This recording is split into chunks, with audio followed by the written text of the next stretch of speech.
नमस्कार दोस्तों, स्वागत है आप सभी का आपके अपने YouTube channel Dhanraj short hand academy steno classes में। दोस्तों, आज का हमारा डिक्टेशन है राजस्थान हाईकोर्ट स्टेनोग्राफर भर्ती 2020 न्यूज़पेपर डिक्टेशन, गति 80 शब्द प्रति मिनट। तो आइए स्टार्ट करते हैं डिक्टेशन 5 सेकंड बाद। स्टार्ट। अक्सर हमें ऐसे इंसान की तलाश होती है जिससे हम अपना सुख दुख, हर्ष विषाद, हंसी खुशी साझा कर सकें और अपनी इन्हीं अनकही भावनाओं को खुलकर व्यक्त करने के लिए हम सबको मित्र की ज़रूरत होती है। विराम।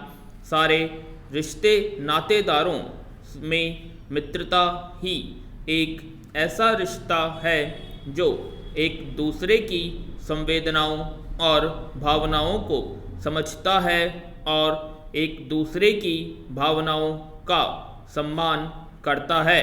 दरअसल दोस्ती दो लोगों के बीच का ऐसा अनमोल रिश्ता है जिसकी डोर भावना रूपी धागे से बंधी हुई है। विराम। खून का रिश्ता न होते हुए भी दोस्ती का रिश्ता खून के रिश्ते की बनिस्बत कुछ मामलों में ज़्यादा बेहतर साबित होता है। विराम। पैरा। दोस्ती किसी से उसका धर्म, संप्रदाय, उसके लिंग या रंग रूप या उसकी जाति देखकर नहीं होती। अगर ऐसा है तो उसे ठीक ठीक दोस्ती कह पाना मुमकिन नहीं। विराम।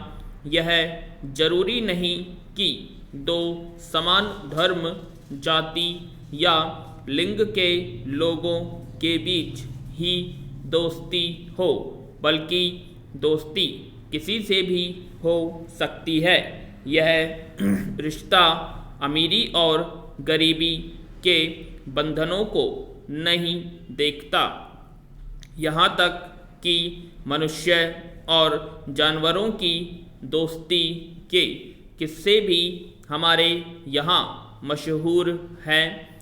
भारतीय सिनेमा ने अपने कलाकारों के माध्यम से समाज के सामने पशुओं और मनुष्य की मित्रता को अक्सर पर्दे पर दिखाया है। हाथी मेरे साथी मनुष्य और जानवर की दोस्ती पर आधारित एक मशहूर हिंदी फिल्म है जिसे दर्शकों ने खूब सराहा था। पैरा। हमारे समाज की सबसे बड़ी विडंबना यह है कि रूढ़िवादी और पुरुषवादी सोच से ग्रस्त कुछ लोग ऐसे भी हैं जो एक लड़के और लड़की की दोस्ती को हमेशा संदेह की दृष्टि से देखते हैं। ऐसे लोग अक्सर यह दावा करते दिखाई दे जाते हैं कि एक लड़का और एक लड़की आपस में कभी दोस्त हो ही नहीं सकते, जबकि यह सच नहीं है। हालांकि पश्चिमी देशों में सह शिक्षा और लड़के लड़कियों की दोस्ती बहुत आम है। ये दोनों चीज़ें वहाँ के लोगों के जीवन का अभिन्न हिस्सा हैं, जबकि हमारे देश में आज भी बहुतेरे ऐसे लोग हैं जिनकी नज़रों में सह शिक्षा और लड़के लड़कियों की दोस्ती जायज़ नहीं है। पैरा। हमारे देश में ही बहुतेरे जगह ऐसे लोग हैं जहां साथ में अगर लड़का और लड़की बात करते हुए या फिर साथ चलते हुए दिख गए तो उन्हें गालियां दी जाती हैं, उन पर फप्तियां कसी जाती हैं, गंदी टिप्पणियों से उनका तिरस्कार किया जाता है और कहीं उनके खिलाफ हिंसा भी की जाती है। विराम।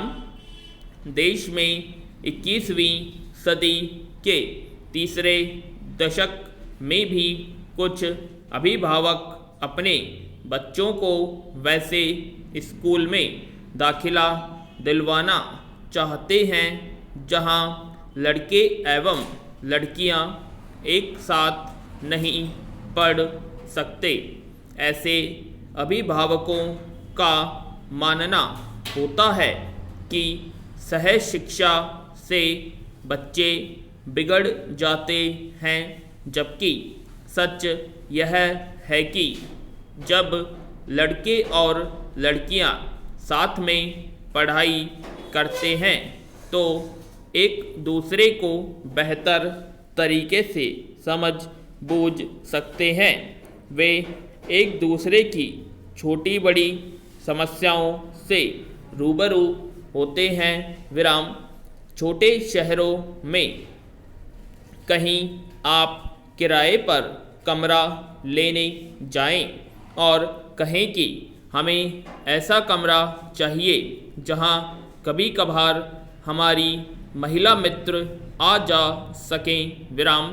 फिर बगैर देर किए ही कमरा मालिक किराए पर कमरा देने से मना कर देता है और उस आदमी को इस नज़र से देखता है जैसे किसी महिला से दोस्ती कर उसने कोई गुनाह कर दिया है। विराम। पैरा। सही है कि लोगों के ऐसे नज़रिए के पीछे उस रूढ़िवादी परंपरा का हाथ है जिसने हमेशा महिलाओं को पुरुषों से कमतर आंका। समाज को सुधारने का दावा करने वाले संकीर्ण मानसिकता के रोग से ग्रस्त ऐसे लोग आधुनिक युग में समाज को कितना पीछे धकेल रहे हैं, शायद किसी को इस बात का एहसास भी नहीं है। अक्सर एक गलत धारणा हमारे सामने परोस दिया जाता है जिसमें यह दावा किया जाता है कि एक लड़के की बर्बादी के पीछे एक लड़की का हाथ होता है, जबकि अपने आस पड़ोस में झांक कर देखें तो हमें ऐसे अनेक उदाहरण मिल जाएंगे जिसमें लड़के और लड़कियों की आपसी दोस्ताना जीवन शैली ने सफलता की अकल्पनीय दास्तान लिखी है। विराम।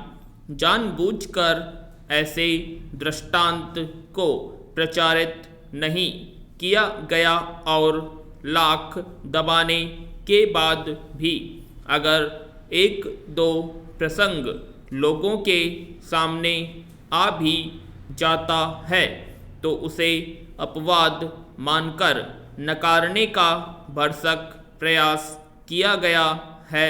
विराम। पैरा। दरअसल पुरुषवादी सोच हमारे जीवन के हर एक पक्ष पर हावी होने का प्रयास करता है और शायद यही कारण है कि दो असमान लिंगों की दोस्ती ऐसे रूढ़िवादी सोच से ग्रस्त लोगों को रास नहीं आती। बदलते ज़माने में इस तरह की सोच का चश्मा उतारकर स्त्रियों और पुरुषों की दोस्ती को सहज भाव से स्वीकार करना वक्त का तकाजा है। विराम। जब संविधान और कानून लड़का और लड़की की दोस्ती को मान्यता प्रदान करता है तो फिर समाज को ऐसी दोस्ती को स्वीकारने में आखिरकार क्या समस्या हो सकती है। अगर समाज में कुछ लोगों की सोच समूचे समाज का प्रतिनिधित्व करती है तो प्रगतिशील विचारों के लोगों का फर्ज बनता है कि समाज में वह ऐसे दोस्ती को प्रोत्साहित करें विराम। रूढ़िवादी और संकीर्ण मानसिकता पहले ही हमें बहुत नुकसान पहुंचा चुकी हैं। याद रखने की ज़रूरत है कि दोस्ती का दायरा असमानता के सभी बंधनों को खत्म कर समानता स्थापित करने का जरिया भी है विराम। आशा करते हैं आप सभी को डिक्टेशन पसंद आई होगी, तो प्लीज़ कमेंट बॉक्स में कमेंट करें और अब तक आपने उस चैनल को सब्सक्राइब नहीं किया सब्सक्राइब करें एंड वीडियो को लाइक करें शेयर करें। धन्यवाद।